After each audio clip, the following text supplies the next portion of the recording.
예수님의 증언이라는 말씀을 가지고 이 시간 여러분들과 은혜를 나누고자 합니다. 자, 성도는 어떤 사람이죠? 자기가 살고 싶은 삶을 스스로 포기하고 예수님 안에서 언제나 하나님이 원하시는 삶을 사는 사람입니다. 자, 이렇게 성도가 살아야 할 이유는 하나님이 원하시는 삶이 바로 바른 삶이요, 의로운 삶이요, 진리의 삶이기 때문입니다. 그런데 이 삶을 누가 먼저 사셨죠? 예수님이 먼저 사셨습니다. 그래서 오늘 본문에서도 예수님은 이렇게 증언하고 계신 겁니다. 우리 30절에 보겠습니다. 다 같이 읽겠습니다. 내가 아무것도 스스로 할 수 없노라. 듣는 대로 심판하노니 나를 보내신 이의 뜻대로 하려 함으로 내 심판은 의로우니라. 아멘. 자, 내가 아무것도 스스로 할 수 없노라. 사람은요, 조금만 힘을 가져도 남의 밑에 있기 싫어하고 그 힘을 가지고 휘두르고 싶어 하는 것이 인간입니다. 그래서 남을 부렸으면 부렸지 남의 밑에 있기를 싫어하죠.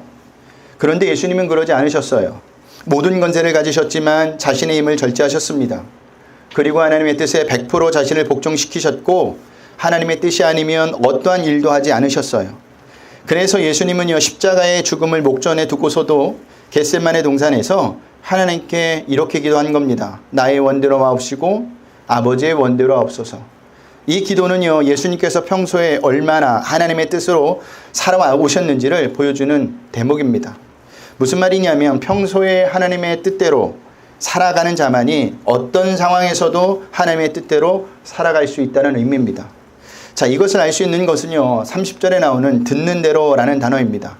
이 듣는 대로의 헬라어 단어는요, 카도스, 아쿠오인데 이 단어를 정확히 번역하면 내가 계속하여 듣는 대로입니다. 그 의미는 예수님께서는요, 하나님의 음성을 한 번 들었던 것이 아니라 계속해서 들었다는 것이죠. 이것은 하나님과 예수님의 영적인 교제가 한순간도 끊어짐이 없었다는 것을 의미하기도 합니다. 자, 이랬기 때문에 예수님께서는요, 하나님께서 하신 말씀대로, 말씀하신 대로 모든 것을 행할 수 있었던 겁니다. 그런데도 많은 성도가 착각하는 것이 있어요. 무엇을 착각하느냐?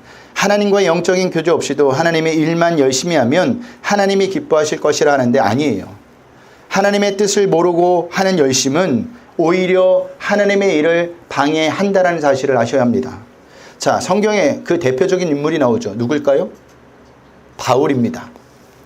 바울은요, 예수님을 만나기 전에 누구보다도 열심으로 하나님의 일을 한다고 생각했던 사람이었죠. 그런 바울에게 예수님은 나타나셔서 어떤 말씀을 주시느냐. 우리 사도행전 9장 3절 4절을 보겠습니다. 우리 화면에 나와 있는데 우리 다 같이 읽겠습니다. 사울이 길을 가다가 다메섹에 가까이 이르렀니 호련히 하늘로부터 빛이 그를 둘러 비추는지라. 땅에 엎드려져 들음에 소리가 있어 이르되 사울아 사울아 내가 어찌하여 나를 받게 하느냐 하시거늘. 아멘. 자, 무슨 말입니까? 바울은 하나님의 뜻도 모르고 자기 열심으로 했는데 그게 하나님의 일에 뭐가 됐다고요? 방해가 되었다는 사실입니다.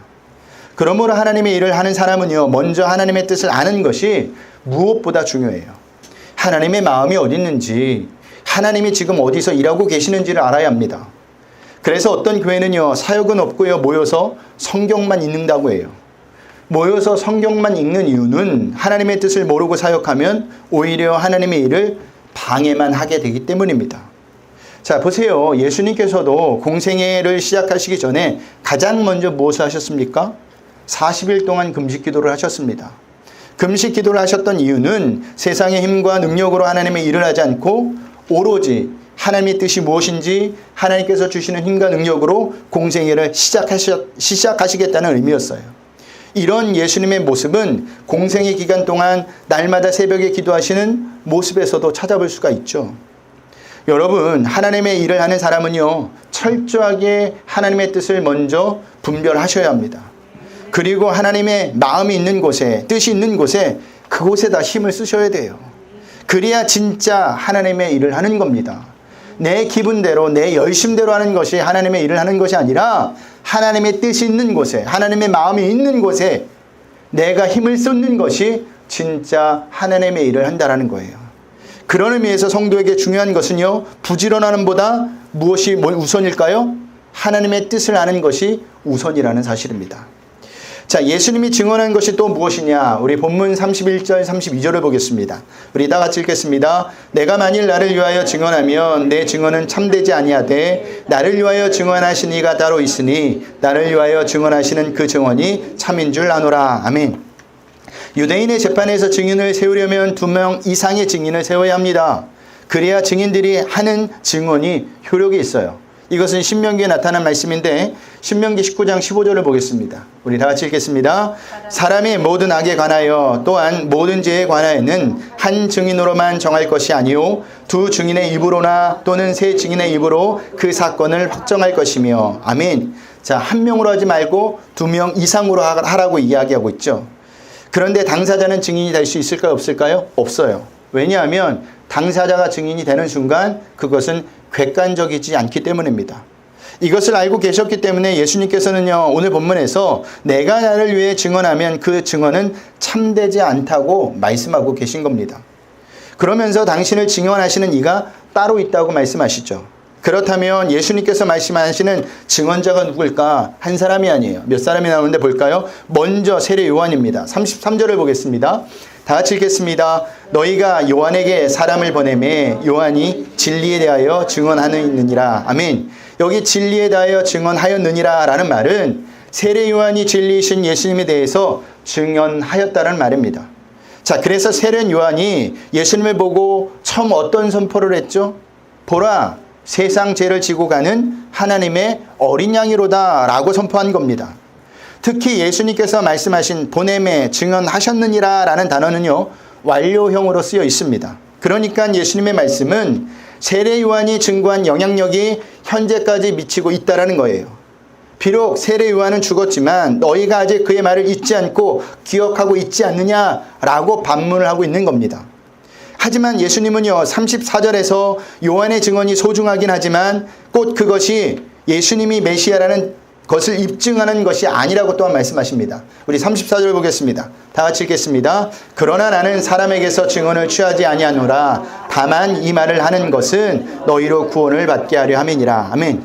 자, 예수님의 말씀은 이런 겁니다. 유명한 해양학자가 태평양이라는 바다가 있다고 말해 주는 것도 중요하지만 그 해양학자가 태평양이 있다고 말하든지 없다고 말하든지 상관없이 태평양 바다는 존재한다라는 거예요. 그러니까 세례 요한이 예수님에 대해 증언했다라는 것은 대단한 일이지만 세례 요한의 증언이 중요한 것이 아니라고 지금 말씀하는 겁니다. 그것이 예수님께서 말씀하신 나는 사람에게서 증언을 취하지 아니하노라입니다. 필요하지만 절대적인 것은 아니라고 말씀하신 거예요. 그러나 세례 요한이 증언한 말을 듣고 나를 믿으면 구원을 받을 수 있다고 하죠. 그러므로 세례 요한의 증언은 가치가 있다는 말씀입니다. 자, 이것은 우리도 마찬가지예요. 우리가 예수님을 하나님의 아들이라고 증언했기 때문에 예수님이 하나님의 아들이 되는 것은 아니죠.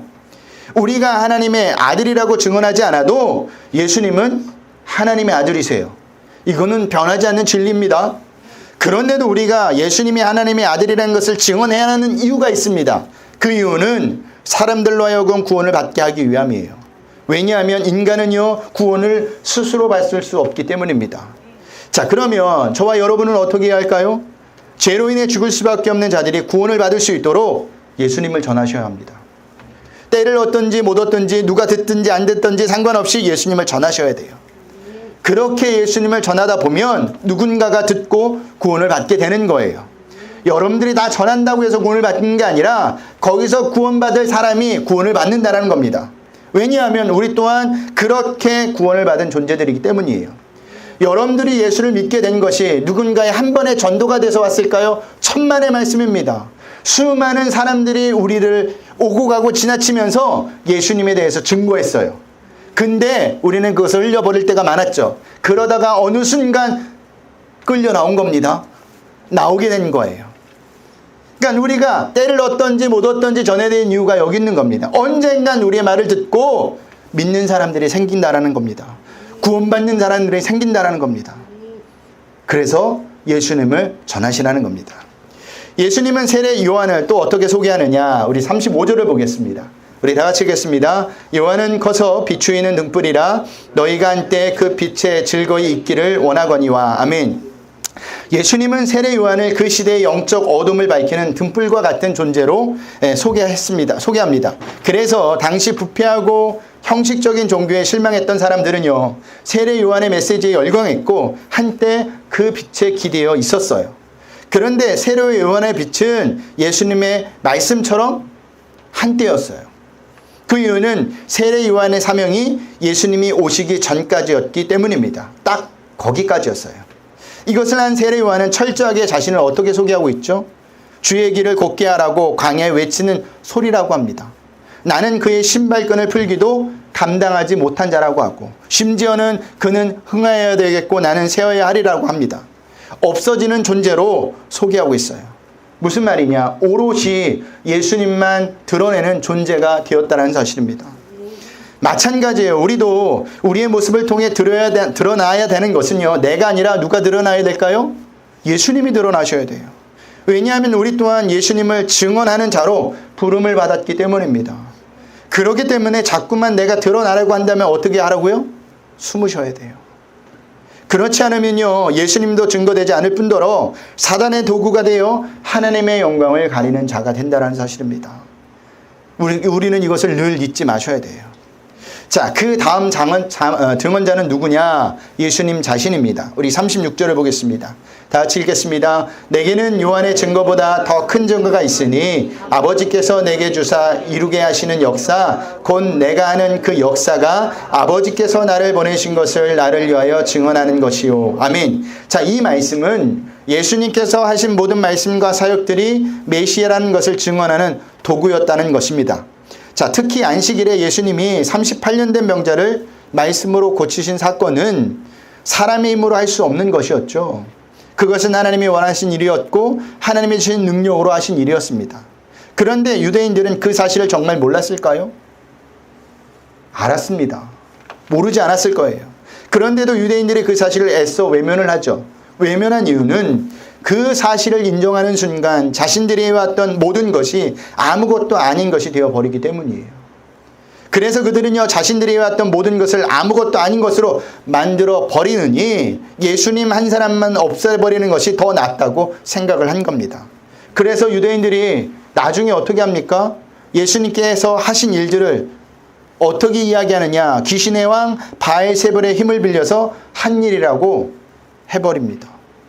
그리고 예수님을 어떻게 해요? 결국에는 십자가에 못 박여 죽인다는 사실입니다. 특별히 예수님께서 말씀하신 요한의 증거보다 더 큰 증거가 있느니라 라는 것은요, 예수님께서 공생의 기간 동안 행하신 모든 일과 십자가에 못 박혀 죽으심까지도 포함한 것을 말하고 있는 거예요. 이 큰 증거는 세례 요한도 아니 그 누구도 대신할 수 없는 예수님만이 하실 수 있는 증거라는 겁니다.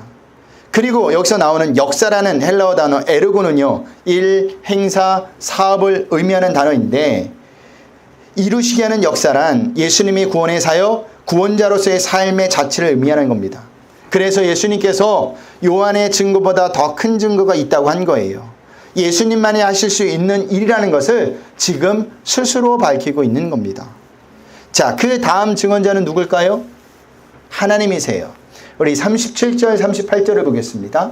다 같이 읽겠습니다. 또한 나를 보내신 아버지께서 친히 나를 위하여 증언하셨느니라. 너희는 아무 때에도 그 음성을 듣지 못하였고 그 영상을 보지 못하였으며 그 말씀이 너희 속에 거하지 아니하니 이는 그가 보내신 이를 믿지 아니함이라. 아멘. 예수님은요, 당신을 보내신 하나님께서 당신을 증언하셨다고 하죠. 이 구절에는요, 과거 동사가 쓰이고 있는데 그 의미는 과거에 이미 증언하셨다라는 거예요. 그렇다면 하나님께서 언제, 예수님께서 무엇을 하실 때 어떤 말씀으로 증거하셨을까? 그 증거는요, 우리가 마태복음 3장에서 찾아볼 수가 있습니다. 우리 마태복음 3장 16절 17절을 보겠습니다. 우리 다 같이 읽겠습니다. 예수께서 세례를 받으시고 곧 물에서 올라오실새 하늘이 열리고 하나님의 성령의 비둘기 같이 내려 자기 위에 임하심을 보시더니 하늘로부터 소리가 있어 말씀하시되 이는 내 사랑하는 아들이요 내 기뻐하는 자라 하시니라. 아멘. 예수님께서 세례 요한에게 세례를 받으실 때 하나님께서는 당신의 음성으로 예수님을 가르쳐 어떻게 말씀하고 계세요? 이는 내 사랑하는 아들이요 내 기뻐하는 자라 라고 증언하셨다라는 겁니다. 그런데도 유대인들은요, 그 음성을 듣지 못합니다. 그리고 그 영상도 보지 못했어요. 하나님께서 이렇게까지 증언해 주셨는데도 유대인들은요, 하나님께서 보내신 예수님을 몰랐다라는 거예요. 특별히 여기 나오는 그 음성과 그 형상에 또 다른 의미가 있는데, 그 의미는요, 이스라엘 백성이 출애굽한 뒤에 보고 들은 불과 천둥 소리를 말하는 것이기도 합니다. 자, 유대인들은요, 자신이 선택받은 민족이었기 때문에 하나님이 특별한 영적인 체험을 해주셨다고 여지까지 믿고 있었어요. 그러나 그 교만이 오히려 그들을 영적 맹인으로 만들어 버렸습니다. 그래서 정작 하나님께서 보내신 예수님이 오셨을 때 아무도 예수님을 알아보지 못했던 거예요. 그때처럼 불로 말씀하시고 천둥으로 말씀하셨다면 다 알았을 거라는 겁니다. 그러나 예수님은요, 눈에 보이게 떠들썩하게 오지 않았죠. 어떻게 오셨어요? 어디에 오셨어요? 말구에 오셨습니다. 세상 사람들이 전혀 눈여겨보지 않는 곳에 오셨어요. 그러니 유대인들이 알아보지 못한 거예요. 예를 들면 이런 겁니다. 아이들이 어렸을 때는 책에 뭐가 많이 나와요? 글자가 많을까요? 그림이 많을까요? 그림이 훨씬 많죠. 요즘은요, 그림도 많지만 이 청각도 저것도 하기 때문에 소리도 많이 납니다. 왜 이렇게 하는 것일까? 아이들이니까 하는 겁니다. 그렇게 해야만 내용과 메시지를 알아들 수 있기 때문이에요. 하지만 어른들이 모른 책은 이렇게 만들지 않죠. 거의 이렇게 만들지 않습니다. 왜냐하면 그림과 소리가 없어도 내용과 메시지를 알아들을 수 있기 때문입니다. 이것과 마찬가지예요.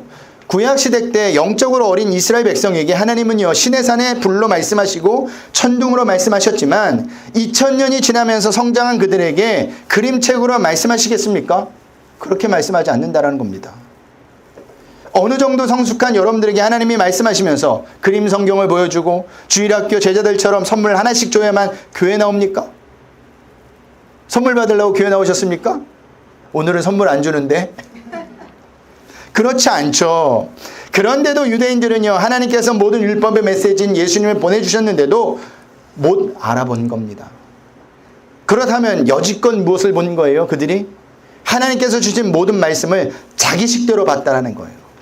그것도 대충 본 게 아닙니다. 열심히 봤습니다. 연구까지 했다니까요. 그런데도 그들은요, 예수님을 발견하지 못했어요. 그래서 예수님께서 39절에 이렇게 말씀하고 계신 겁니다. 우리 39절을 보겠습니다. 다 같이 읽겠습니다. 너희가 성경에서 영생을 얻은 줄 생각하고 성경을 연구하거니와 이 성경이 곧 내게 대하여 증언하는 것이니라. 아멘. 즉 말씀을 율법적으로 봤다고 하는 것을 지적하고 있는 겁니다. 자, 우리도 성경을 이렇게 볼 수가 있어요. 우리가 상반기 때 무엇을 했죠? 요한복음 필사를 열심히 했습니다. 하반기 때는 뭘 하고 있어요? 사도행전 필사를 열심히 시작하고 계시죠? 소리가 작아지네요. 아직도 많이 남았습니다. 12월 31일까지니까 잘 따라오시길 바랍니다. 자, 이렇게 성경을 열심히 필사하는 목적이 뭐예요? 자랑하기 위해서입니까? 나는 며칠 만에 썼습니다. 자랑하기 위해서요? 선물 받기 위해서입니까? 아니죠. 성경 속에 예수님을 만나기 위해서 하는 겁니다. 그렇기 때문에 우리는요, 성경을 필사하면서 예수님을 만나셔야 돼요. 이것이 성경 필사를 하면서 가장 중요한 겁니다. 만약 이것을 놓쳐버리면 글자만 열심히 쓴 것밖에 되지 않아요. 쉽게 예를 들어 보겠습니다. 만약 여러분들이 골프를 배우러 간다고 칩시다. 우리 교회에서 골프 제일 잘 치시는 분이 우리 김건수 권사님인데, 김건수 권사님이 이제 골프를 친다고 칩시다. 배운다고 칩시다. 그때 권사님이 할 수 있는 것이 무엇입니까? 골프에 관한 책을 사볼 거예요. TV에 나오는 골프 경기를 열심히 볼 겁니다. 골프 연습장에 가서 레슨도 받고 열심히 휘두를 거예요. 그런데 그럴 일은 없겠지만 어느 날 PGA 우승 출신인 최경주 선수가 우리 김건수 권사님 집 앞으로 이사가 온 거예요. 그리고 지나가다 보니까 김건수 권사님이 골프 가방을 들고 막 다닌 것을 보는 겁니다. 그래서 어느 날 문을 똑똑똑 때리는 거예요. 그리고 제가 앞집 사는 사람인데 골프 가방을 들고 다니는 걸 보니까 제가 골프 좀 가르쳐주면 안 되겠습니까? 이러는 겁니다. 그때 김건수 권사님이 이렇게 이야기하는 거 마찬가지예요. 저는 지금 골프에 관한 책을 봐야 합니다. TV에 가서는 골프 경기를 봐야 하고 골프 연습장에 가서 열심히 공을 쳐야 합니다. 그래서 내가 당신한테 골프 배울 시간이 없습니다. 골프를 아는 사람이라면 이렇게 말할 겁니다. 이런 정신없는 사람 같으니. 맞죠? 어떤 사람이 현명한 사람이에요? 당연히 최경주 선수에게 골프 배우는 것이 가장 현명한 거예요. 그런데 이 모습이 그 당시 유대인들의 모습이었다는 겁니다. 모든 말씀이 육신이 되어 오신 예수님이 와 계시는데도 그들은 성경을 공부하느라 예수님과 함께 할 시간이 없었다라는 거예요. 가장 중요한 분이, 모든 것을 아시는 분이 옆에 와 계시는데도 그것을 보지 못한 채 쓸데없는 데 시간을 낭비하고 있었다는 사실입니다. 그래서 예수님께서 40절에서 이렇게 말씀하시는 거예요. 우리 40절을 볼까요? 다 같이 읽겠습니다. 그러나 너희가 영생을 얻기 위하여 내게 오기를 원하지 아니하는도다. 아멘. 안타까움의 표현이죠. 영생을 얻기 위해서 성경을 연구하면서 정작 영생을 주시는 예수님 당신에게 오지 않았다라는 거예요. 여기 원하지 해당하는 헬라어 단어 텔레테는요, 계속 반복을 나타내는 현재 시제입니다. 무슨 말이냐면 끊임없이 계속해서 유대인들은 예수님께 오지 않았다라는 겁니다. 예수님께서 십자가에 못 박히는 그 순간까지도 그들은 오지 않았어요. 성경을 제대로 연구했다면 성경이 알려주는 길을 예수님에게 발견했어야 했는데 유대인들은 예수님을 전혀 발견하지 못한 거예요. 왜 예수님을 발견하지 못했을까? 잘못된 길로 갔기 때문입니다. 우리도 이런 실수를 날마다 하고 있습니다. 성경을 보지만, 기도를 하지만, 예배를 드리지만 예수님께 오지 않아요. 예수님을 보지 않습니다. 왜 그럴까요? 성경을 자기식대로 봐서 그래요. 기도를 자기식대로 해서 그래요. 예배를 자기식대로 드려서 그렇습니다. 한마디로 잘못된 길로 가고 있는데 나는 지금 열심히 신앙생활을 하고 있다고 착각을 하고 있는 거예요. 여러분, 교회 와서 예수님을 만나지 못하면, 성경을 보면서 예수님을 발견하지 못하면, 기도를 하면서 예수님을 알지 못하면 우리는 그것은 다 종교생활에 불과하다는 사실을 아셔야 돼요.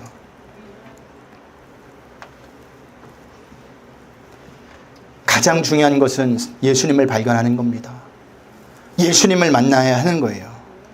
그렇기 때문에 우리는 모든 것을 바꿔야 돼요. 어떻게 바꿔야 될까요? 내 시선이 아닌 예수님의 시선으로, 내 마음이 아닌 예수님의 마음으로 성경을 보셔야 돼요. 기도를 드리셔야 돼요. 예배를 드리셔야 한다는 겁니다.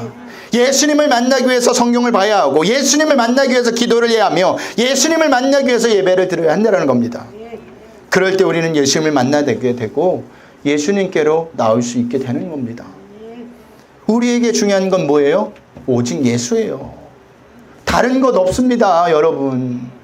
이 땅에서 잘 먹고 잘 사는 것, 세상에서 열심히만 살아도 잘 먹고 잘 살 수 있어요. 예수님이 우리에게 그것을 주시러 오신 분이 아니라니까요. 우리에게 무엇을 주시러 오셨습니까? 영원한 생명, 영생을 주시기 오셨다는 사실을 우리는 절대 잊지 마셔야 합니다. 이것이 흔들리지 않을 때 우리는 어떠한 상황에서도 감사할 수 있는 거예요.